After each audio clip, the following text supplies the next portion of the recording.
هي الشنطة دي بتكفي حاجاتكم كلها ازاي؟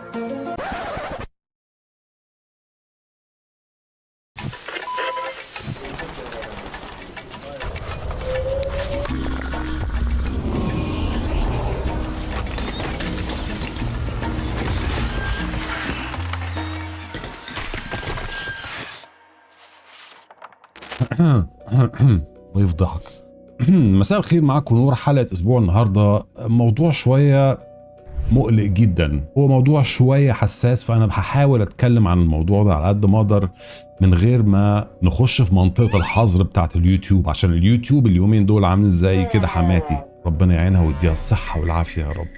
بحبها من كل قلبي. قصة النهاردة بتتكلم عن منطقة شبرا الخيمة في مصر، بس حضر لي أعصابك كده وجهزها لي قوي عشان الموضوع شوية مقلق، ويمكن تبان في الأول شكلها عادي، بس صدقني بعد كده لما نخش في الغويط قوي الموضوع هيتغير خالص. أحمد محمد سعد البالغ من العمر 15 سنة من منطقة عزبة عثمان في شبرا الخيمة. الولد معروف في المنطقة وكل الناس معظمهم عارفينه، بيحبوه وبريء وكل الكلام ده. طفل عادي عنده 15 سنة زي أي طفل تاني، بيلعب وبينطلق والمنطقة كلها عارفينه وعارفين أهله. فجأة الولد ده اختفى، ولا حد يعرف راح فين ولا سمع عنه ولا اي دليل بسيط يقدروا يوصلوا بيه للولد. انا عارف هتقول لي ايه، عادي يا نور، الموضوع ده بيحصل كل يوم، الاولاد بينطلقوا في كل حته في مصر، وحتى من ايام الثمانينات لما كنا بنشوفهم في التلفزيون. ما شفتش الولد ده؟ هو انا عارف كويس، بس الموضوع يمكن المره دي اتطور. المهم ان الناس والاهل فضلوا يدوروا عليه لحد ما وصل لهم خبر نزل عليهم زي ألبوم تامر حسني بالظبط،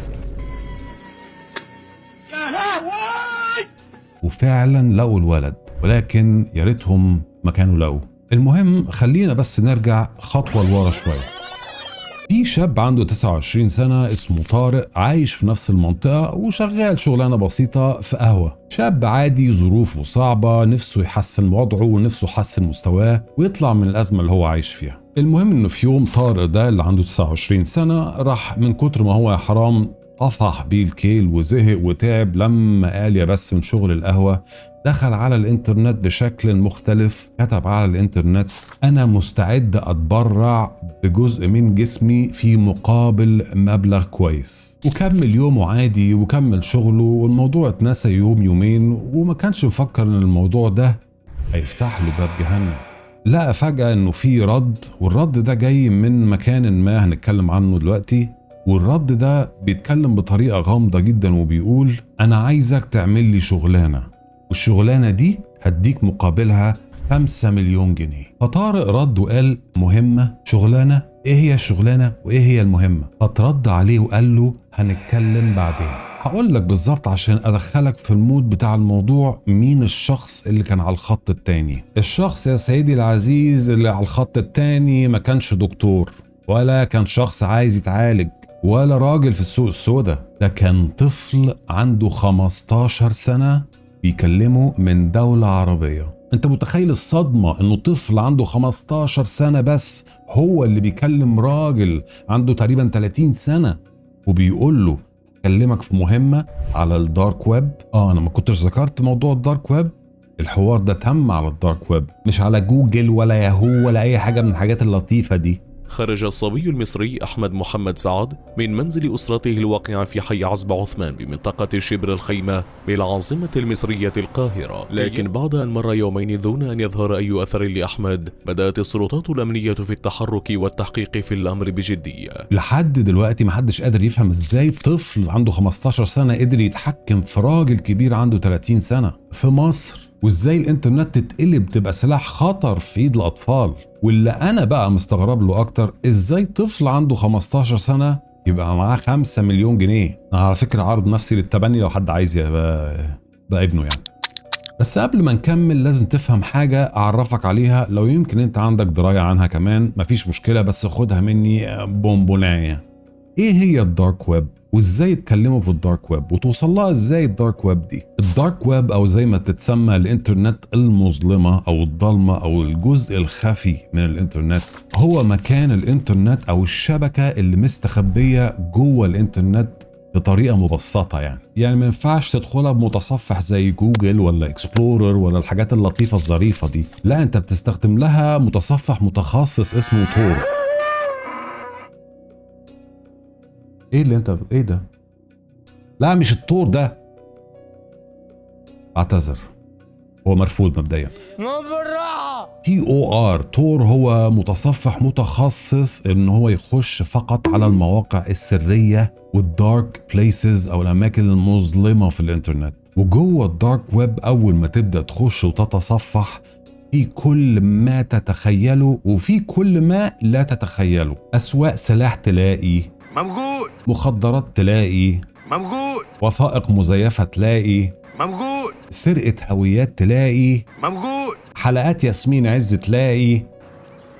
اتأخرت ليه؟ مش موجود ولا ايه؟ لدرجة ان انت ممكن تلاقي كمان ناس وتجار بيبيعوا اجزاء بشرية توصل لك ديليفري يا سيدي لحد البيت. يلا اي خدمة. يا احلى دراع لاستاذ ابو محمد يوصل له، الله يخليك على العراق. معلش النبي محتاج دراع شمال. صور غير اخلاقية ومش طبيعية، تلاقي فيديوهات غير اخلاقية بالمرة وبشعة، وانتوا عارفين بتكلم على ايه. تلاقي وكله مقابل الثمن المناسب. الاماكن دي عبارة عن غرف افتراضية، هنخلينا نشوفها كغرفة غرفة. في غرفة بيع البيانات المسروقة، في غرفة تعليم القرصنة، وفي الغرفة اللي دخل طارق وقابل فيها شخص اسمه علي هو علي الدين، اللي هو الشخص اللي اتكلم مع طارق القهوجي بس كلمه من دولة عربية، اللي عنده 15 سنة. طب دلوقتي احنا عرفنا نتواصلوا مع بعض ازاي. تعال بقى نرجع لطارق ونشوف ايه اللي فعلا تم معاه. طارق فعلا بدأ يستعد للشغلانة او المهمة زي ما بيقولوا، وبدأ يجهز للي اتطلب منه، واللي اتطلب منه كالآتي: استئجار غرفة أو استئجار شقة. وفعلا طارق أجر شقة جنب القهوة بتاعته بعيد عن بيته، وقال لنفسه يا حرام إن هو هيخلص الموضوع بسرعة وبهدوء وهيرجع تاني لحياته الطبيعية وهياخد فلوسه على الكامل. يا حرام بيحلم بحاجة إنها طبيعية جدا. وابتدى يتواصل الطفل اللي عنده 15 سنة اللي هو علي الدين مع طارق القهوجي اللي عنده 30 سنة يوميا عشان يتابعوا إيه الأخبار. وكل خطوة بيخطيها طارق بياخد فيها رأي مدير أعمال المشروع، الطفل اللي عنده 15 سنة اللي محسسني إن هو مدير منتجات ألبان وبيحلبوا فيها معيز. مش معيز، خرفان. الولد اللي هو علي الدين ده كان بيطلب حاجات محددة ولازم تكون متجهزة في الغرفة أو في الشقة الجديدة. إن لازم تكون في كاميرا شغالة لايف تسجل كل الحاجات اللي بتحصل واللي بيطلبوا منها. وفي اليوم اللي كان متحدد فيه يوم العملية، الولد أحمد لو تفتكروا اللي عنده 15 سنة اللي كان بريء وبيلعب اختفى. أيوه، طارق خطف أحمد وخده على الشقة اللي مأجرها واداله مخدر، وأحمد فقد وعيه.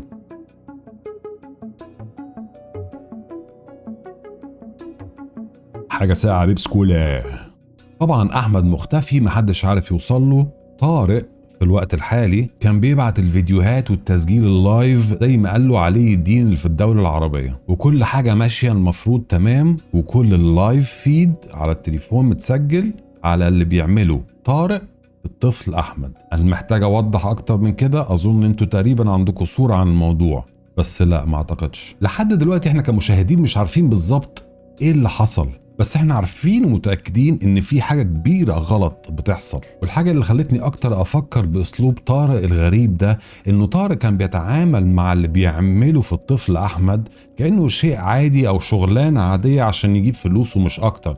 كانوا بيشتغل يوميا من 9 ل5، وده بسبب نقص الفلوس والضغوط النفسية اللي عليه ونقص الاماكن والفرص اللي متاحة له، اضطر ان هو يعمل اللي بيعمله ده. او يمكن زي ما بيقولوا الناس بتفسر بطريقة تانية ان هو طارق ده قاتل او بطبيعته شرير او بطبيعته بيحب يعمل الحاجات البشعة دي.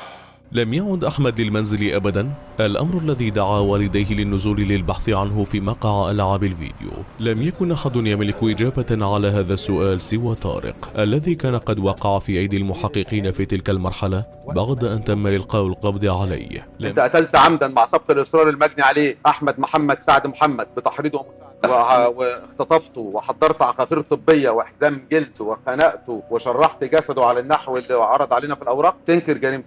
انكر جريمته يعني او لا، هنثبت لك. ماشي.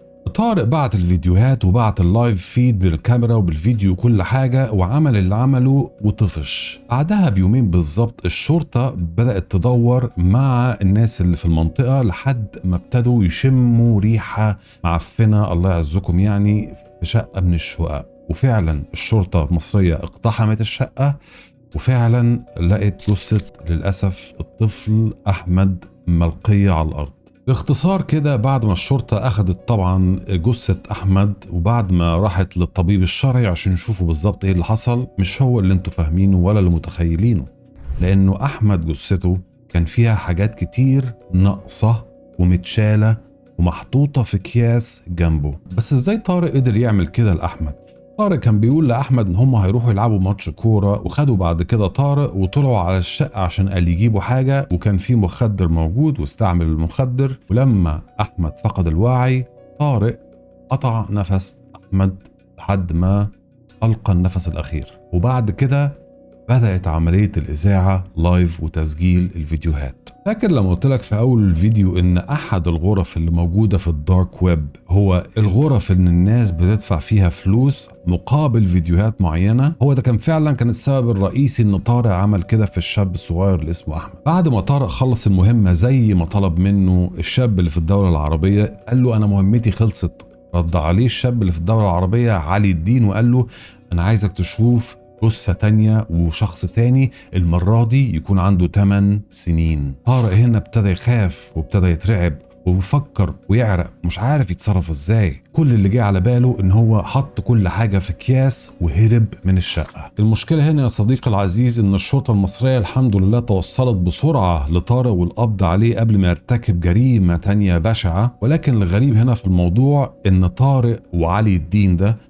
ما كانوش بيعملوا تجارة في الأعضاء البشرية. المصيبة الأكبر إن الغرفة اللي الأستاذ دخلها هي غرفة مزاد علني، والمزاد العلني في الدارك ويب بيكون على فيديوهات معينة، وهي الفيديوهات اللي انت فاهمها كويس، فيديوهات إزالة الأعضاء البشرية. أنا عمري ما كنت أتخيل إن أنا أعمل فيديو زي ده، وأنا آسف، بس الحاجة دي حصلت في مصر وكان لازم أشد الانتباه عليها، لأن هي حاجة تخوف. يعني مش عايز يتاجر في الأعضاء البشرية ولا عايز يبيعها للدكتور ولا لحد محتاجها، لا، ده لمجرد بيع الفيديو في مزاد علني ويمين يدفع أكتر يشتري الفيديو. بعد ما تم القبض على طارق وبعد الضغط على طارق اعترف بكل حاجة وقال إيه اللي حصل ومين اللي تواصل معاه. ولحسن الحظ طارق كان لسه محافظ على الإيميل وطريقة التواصل مع علي الدين اللي موجود في الدولة العربية. والشرطة المصرية فورا تواصلت مع السايبر انترنت أو السايبر سيكيورتي والانتربول عشان يتواصلوا مع الدولة العربية دي ويبعتوا لهم فورا أمر بالقبض على علي الدين ده ويوصلوا له. وفعلا الدولة العربية وصلت